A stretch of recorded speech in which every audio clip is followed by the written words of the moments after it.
Welcome to another episode of Hustle Chronicles, where the grind meets growth in the world of healthcare. As you know, this ain't your typical podcast because I bring you some of the freshest, livest guests from around the world. Today, we have a very special guest joining us by way of Louisiana, our very own Matt Peale. A little bit about Matt Peale. Matt's an executive health and wellness trainer. He started his fitness journey back in 2008 as a personal trainer at 24 Hour Fitness in Laguna Hills, California. Over the years, Matt has worked with clients and organizations from California, Mississippi, as well as Louisiana. During the pandemic, Matt wrote the book, The Athlete in the Game of Life, and became a corrective exercise specialist. Working with clients of all ages, Matt builds relationships to inspire them to become who they want to be in their minds. The more people that he works with, the greater his satisfaction as an executive health and wellness trainer. Matt is currently the personal and sports training director at Beauchene Country Club in Mandeville, Louisiana, and studying to become the sports performance coach. So please welcome Matt. Matt, welcome, man. Thank you. We here. I'm excited to be here. I can actually hear you, see you. That's amazing. Some good stuff, man. So welcome. So tell me a little bit about, come on, Matt. We've been connected for quite some time. That is. And do you know how many years it's been?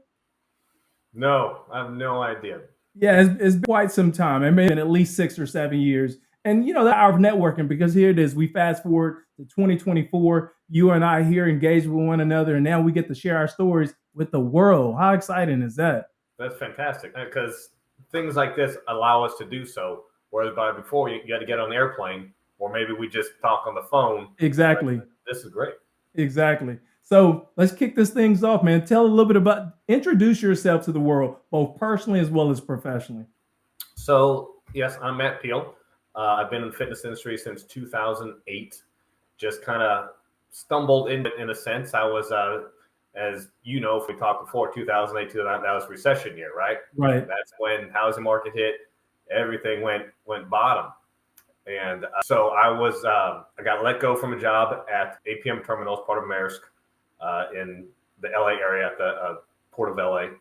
And what am I going to do at that point in time? And Sure. I had a good high school friend and fraternity brother who owned a nutrition store in Daphne, Alabama. And so I reached out to him and said, hey, man, we try and go into business together. We both love health and fitness and maybe do some business. Right. And so flew out there and I got a personal training cert first. I think let me get a little bit more info on just what to do besides just working out for myself. And then went out there, and as we know, in 2008, I couldn't find funding to help buy into it. So then I had the certification. I was like, well, what the hell am I going to do with it now? Sure. School, I have a marketing degree. So I've done outside sales in a lot of different areas, but I didn't go to school for fitness. This is kind of new. And so I couldn't get the funding, then was still living in California and said, well, I might as well use this thing. So I went to 24 Hour Fitness, applied to be a personal trainer. And a gentleman named Tim Hutchings, who I'm still good friends with, hired me. And then that kind of stirred me into the fitness arena. Okay. So have you actually been a trainer since 2008, or is that kind of created the pivot and then you started down that journey becoming a trainer? No, that was it. That's where it started. It was like November. So really right about now, sometime in November is when he hired me. After things kind of there with getting in with the store. And that's why I started figuring out how to work with clients and use what I paid for. Are you even from California? Originally, yes. Okay. But consider myself from here in Mandeville, Louisiana. This is where I went to high school. This is my third time living here in this town, actually. And I've been here since January of 2015 now. So going to my 9th year back home, as I say. Do you speak French? I speak zero French. No French. You ain't not just a little French around here. No one speaks French around here. What are you talking about? I thought everybody spoke French in Louisiana. See, that's my ignorance, man. That's my ignorance. But you do got some good food down there. I know that much. Yes. That's awesome. I love the food, man. Well, listen, when people come on the podcast, man, they love talking about their hustle journey because, and I know there's no straight line for success, right? We generally take, and then we fall down the cliff and then we climb our way back up and then we're making all these long turns or whatnot. And educate me. Tell me about your hustle journey. I would love to know. Oh man, it's been a lot. So out there and working at the gym, and I got a couple more certifications. Working my way up to being the assistant fitness manager there, or was fitness manager at that location. But then it would make really what I needed to make. Okay. And there was some management changes that went on there. And the other kind of big driving factor at that point in time was I got recently divorced then. And my child and his mom, who I'm still very good friends with, were moving back to Mississippi, where she's from. Okay. So did not want to continue living out there and moving my way up in the gym. So I trying to find a way that I can move back to the South, where I enjoy more. And so then that's where things kind of twisted and turned with what I wanted to do. And eventually moved back in 2011 to the Hattiesburg area and worked with a network marketing company called Herbalife at that point in time, and opened up what they call a nutrition club in the very early stages of it. And there in Hattiesburg, after getting my feet wet, and lo and behold, tornado comes through town.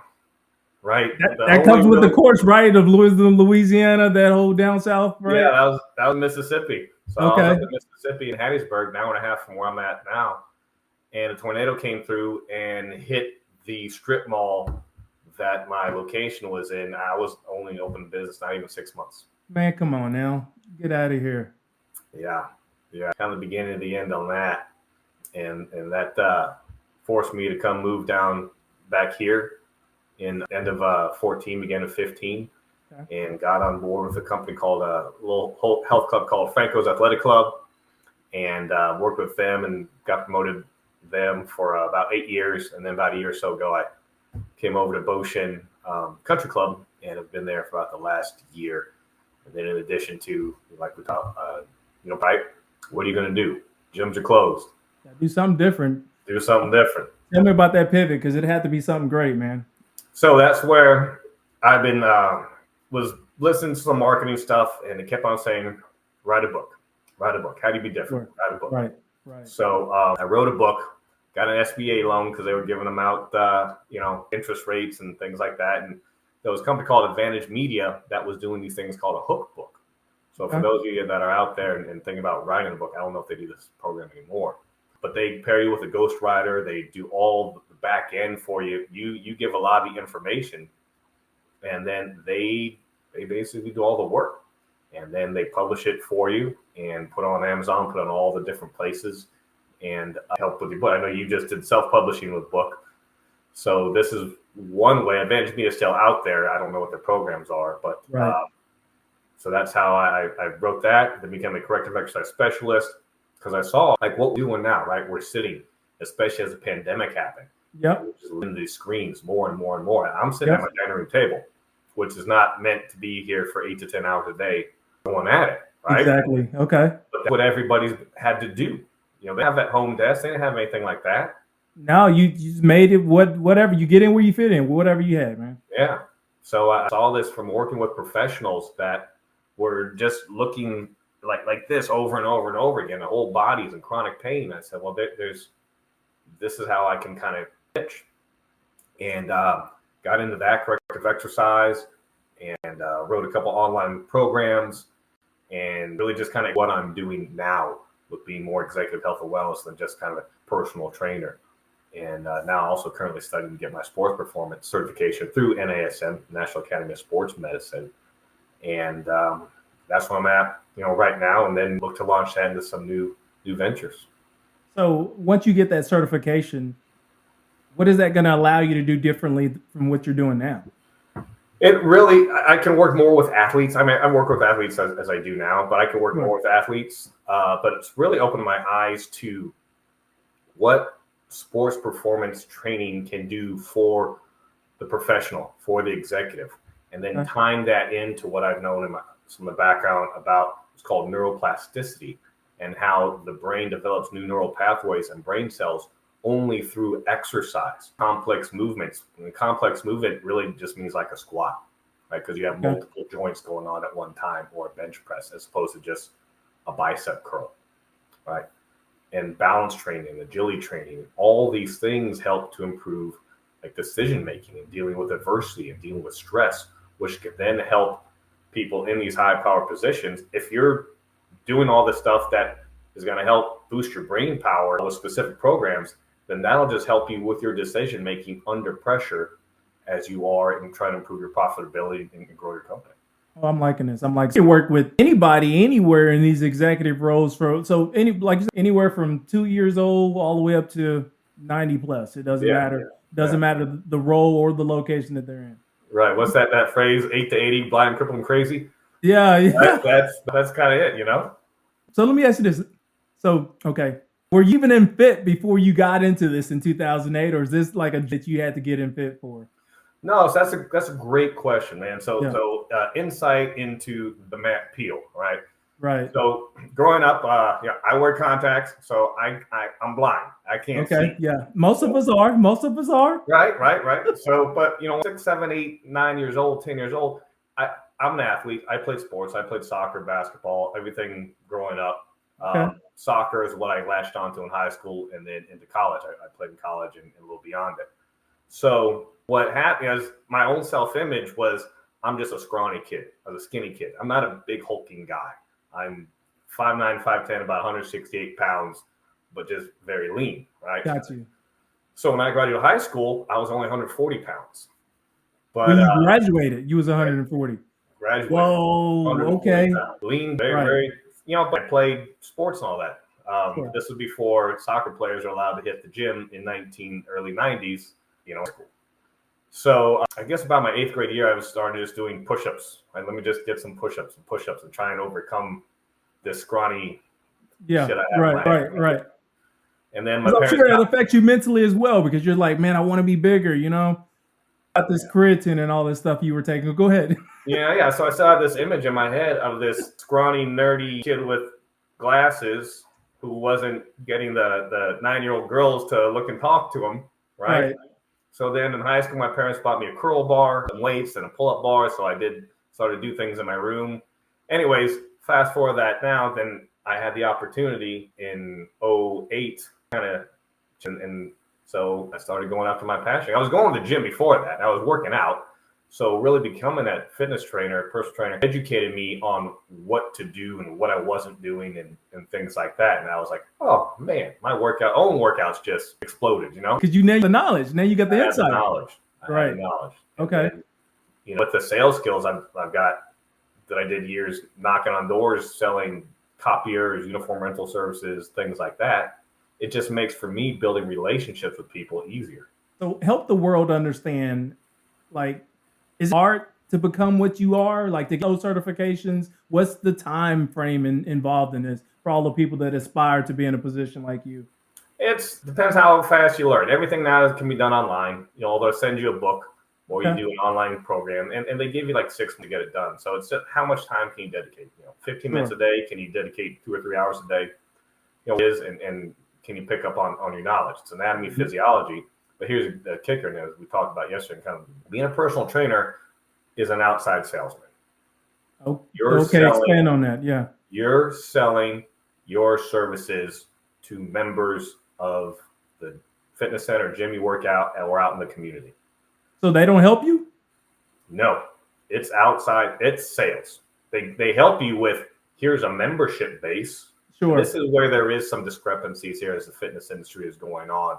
Of gyms need to help their trainers get up and going better, because a lot of them are young people, and they say, well, I became a trainer because I like to work out and I look good in a bikini, what have you. That's not gonna put clients into your book.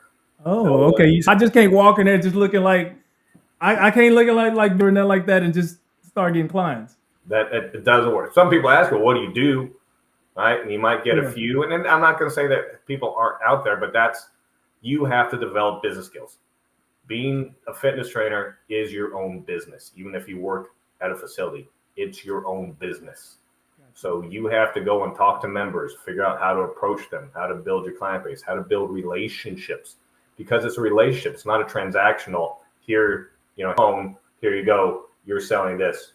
See you later. Right.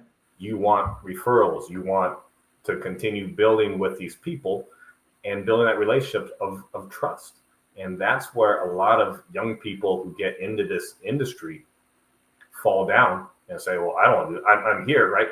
Where's my people? $20 an hour? Where my people? Just to stand here. Why don't you give me anything? So you got to work, bro. Interesting. So is that the biggest pitfall that you would probably see that's associated with being an executive health and wellness trainer? Yeah, it's a business.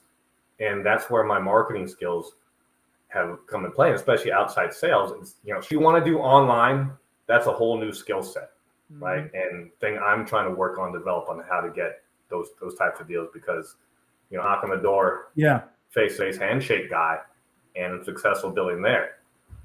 This I struggle with. How do I communicate this through here for me as a 49-year-old, ex-guy? But you're in shape though. I seen your videos, man. Every time I see your videos, I get inspired. I'm like, look at this dude, man. Same age as me, in shape, looking great. Come on, man. People aspire to look like you. But yeah, communicating. So for me, like, where the tough parts, to segue a little bit, is communicating what I can do face to face with you here to compete. Yes, now with the 24-year-old dude or chick, girl, who is looking knockout to follow me instead of that person. All right, so I'm dying to know, and I'm just gonna take a peek back real quick because you gave me some of your journey. But if you hadn't been an executive health and wellness trainer, what would you have been? Tell me about that. I'd probably still be a 9-to-5 sales guy somewhere selling something. Okay. Gotcha. I mean, I don't know, but that's what I went to college for, was to do outside sales. So you got a whole marketing degree in that.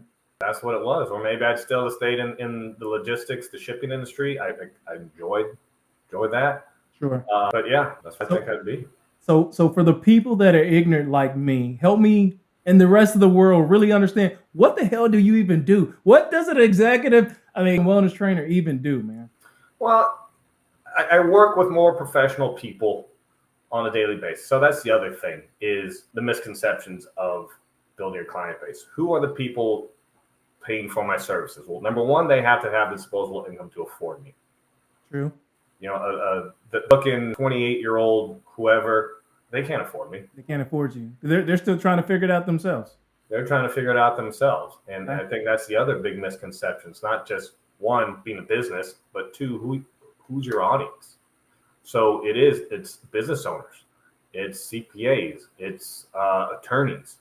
Those are the people that I'm working with, that I have to build the relationships with to help them overcome what's going on in their life, with their sitting, with their pain, with their energy levels, with their nutrition, to get them to perform better in their jobs, which then helps them interact better with their families and build their relationships to improve their life. So does your communication amongst age groups have to change in the way you communicate and sell your services? Because what I'm hearing is these 20-year-olds, they look great, but they can't afford your services. So generally speaking, you're going to be working with these executives of the world who've matured in age some, right? And I would imagine the communication is a little bit different. You let me know. It's a lot different. And it's also where are they at in their lives? They have kids. They have kids anywhere from, say, 10 years old and now in high school, or some, they've grown. So they're looking more for longevity. How do I continue working out, enjoying the activities that I want to do even more? And it's not about, let me go ahead and try and squat 4 plates. Right. They're not about that anymore. Maybe they were at some point in time, but right now it's like, dude, my back hurts, my knees hurt. My kids are trying to beat me up. That boys grow up, Just trying to preserve what I have, man. Come on, exactly. Man. Let's your son's in college right now, so he's that arm wrestling thing with you. Listen, I'm only putting 1 plate on each side. That's it when I'm doing my squat. You can have the rest of those plates. That's it. Yeah. So where they're at right now, and it's for them. And so yeah, that's what goes on. For all those people again who inspire to do exactly what you do, because it sounds like you have your own business, so to speak, right? Like you can make your own Basically what it hours is. and all that good stuff. Yeah. So you're a full-time entrepreneur helping other people who may also be entrepreneurs with their Right. fitness journey, right? Right. So if somebody wanted to get into this, do exactly what you do, give me like two or three steps that they should really focus on to become a Matt Peale. Number one, you got to get certified. So Okay. I suggest the National Academy of Sports Medicine. They're the top one. They're accepted at any health club or gym across the country, and they really provide you with a lot of information and a lot of great support on the back end to get that done. Two, invest in some sales training. If you don't have any sales training, learn some sales training. The unfortunate part about this industry is you get a book, and of that book like that, 90% of it is about anatomy, physiology, how to build a body and understand how the body works. 10% is actually, this is how you're going to have to pay your bills. Okay. This should almost be somewhere half and half to help you educate it. Yeah. Mm-hmm. Yeah. This business is really a love. Unless you're owning a facility and mass facilities, the average income for an average trainer out there is probably in the low to mid a year. Really interesting. So we provide a great service. Right. It's not generally one of the higher paid out there. Okay. So you really got to love what you do. So if you were like on game, like you were just around the clock hustler, what's an ideal amount of clients that someone could successfully like manage one time? About 16 to 17, maybe 18. Okay. That's quite a bit. That sounds like a lot, man. It is. If you think about, a 40-hour-a-week position. Sure. Okay. We work in the mornings, we work in the evenings. During in the middle of the day is our dead time. To 2-ish, noon to 2-ish, that's kind of the time for us. Anywhere, depends. Someone wants to be from 5 a.m. to 10 a.m., whatever. You can also set your own schedules. That's great, but that's sometimes a pitfall for people. Mm. But when you're off of work is when I'm working. Got you. You ever had those clients that like they say, okay, from 2 to 3, like it works for me? And you ever had clients like that where you're up at 3 o'clock in the morning working with them? So 3 in the morning? No. Yeah, like they 12 a.m. or they start at 1 or 2 a.m. just because they have weird schedules or they can't sleep at night. I don't know. No, not with those. Those still come in kind of hours.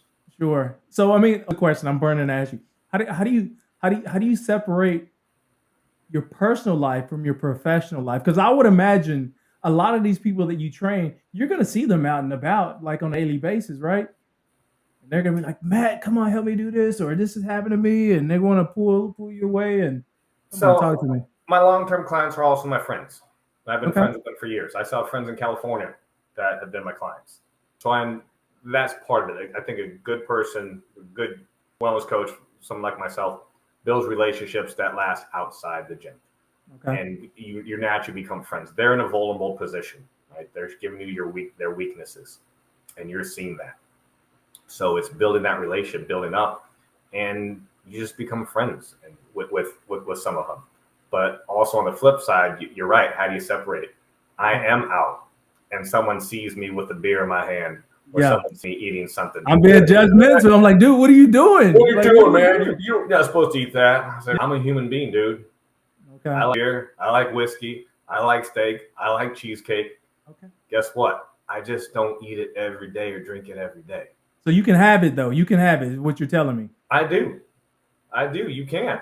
I knew I liked you, man, because now you're inspiring me. I can go have my little drink. I can have my steak, and I can still be fit. Come on, now, let's go. I mean, that's why I tell people, because, I said Louisiana, New Orleans, not just Louisiana, New Orleans area.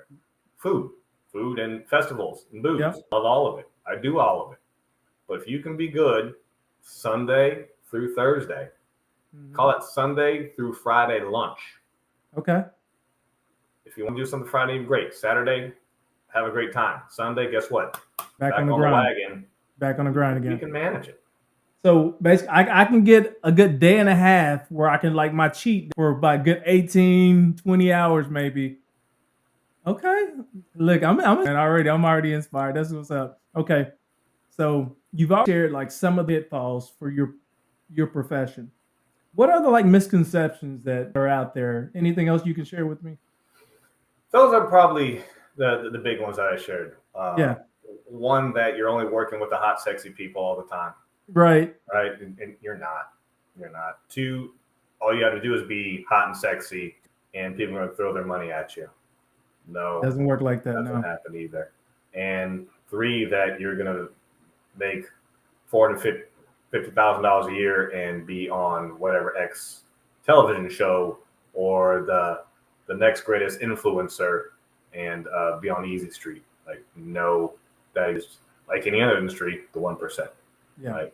Yeah. So there's none of us that are working our asses off Right. every day. Okay. So just you look good doesn't mean your bank account is going to look good as well.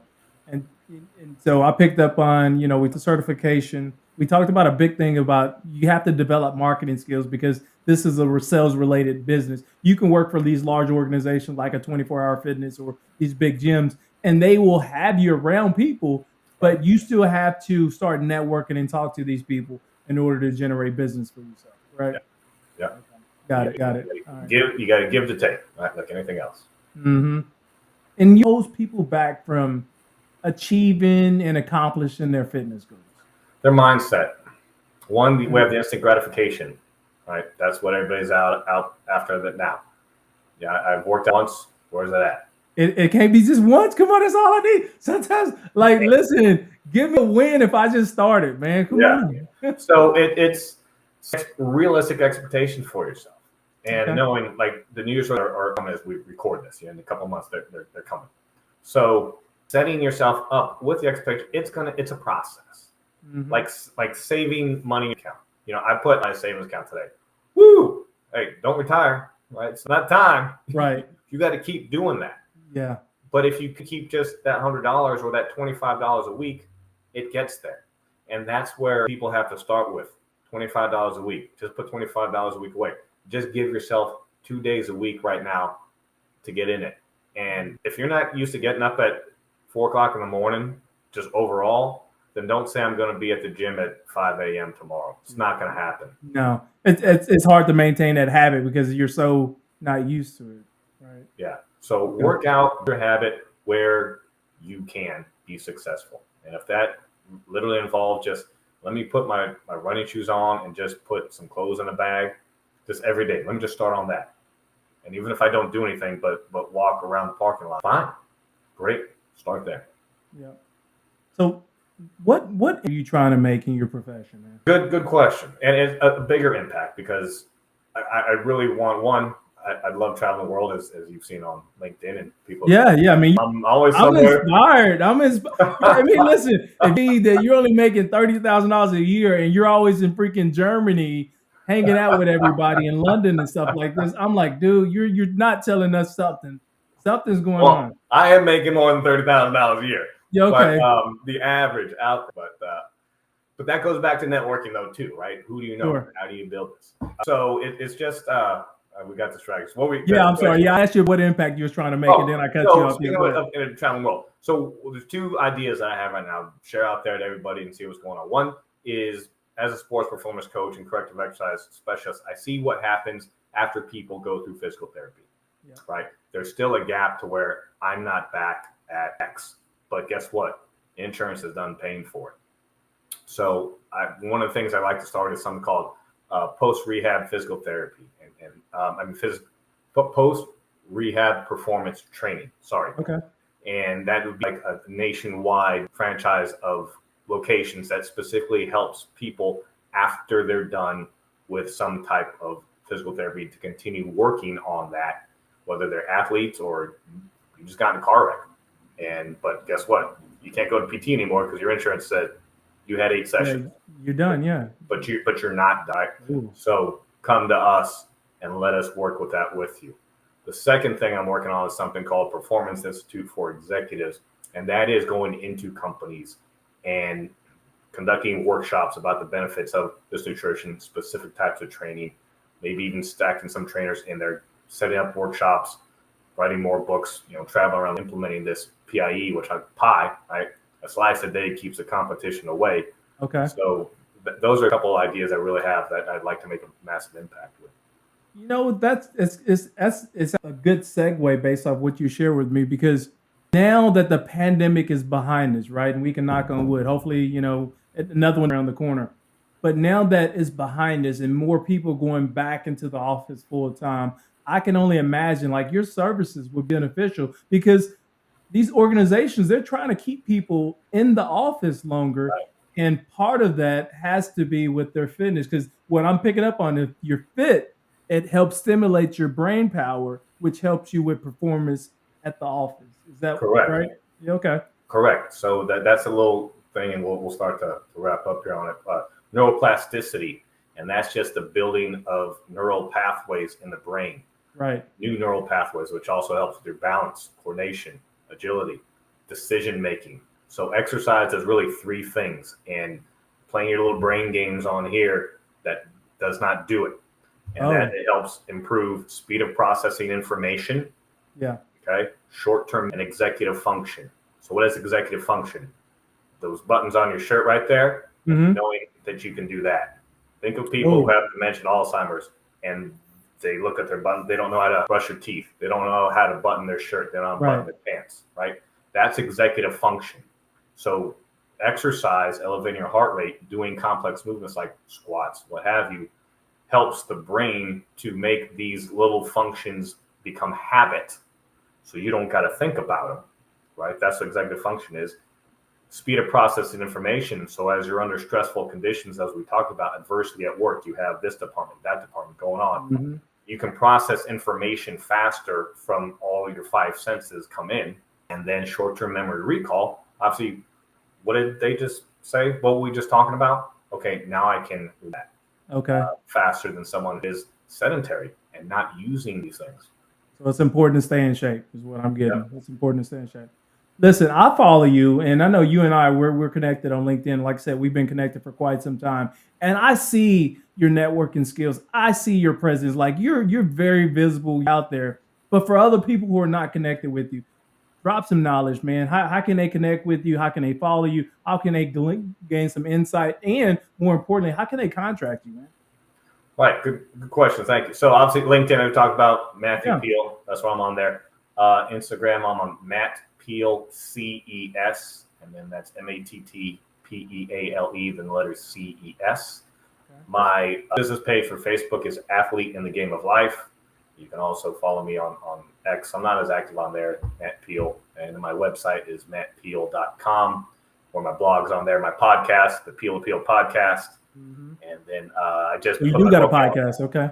Yeah, just put a book out on audiobook on Amazon. So now let's go. Let's get it. Yeah, let's get it. You don't it. just read it; you can listen to it. I like that. I'm an audio guy anyway, so that's the best for me. Yeah. So that's how I connect with you. Okay. And before we get out of here and you wrap things up, wasn't you like featured like on a news or something like that? Yeah, I've done some TV. Look, you got that face. Go ahead. Yeah, I did some TV here on Great Day, Louisiana, which is on locally WWL TV, which is our CBS affiliate. Okay. So I did here. I was on that. So I guess you could go look on their archives. You can see that with Malik. All right. I know I asked you a crap load of questions, but I'll let you close this out. I mean, at least before I wrap things up. Is there anything else you want to share with the audience, man? No, man. That's it.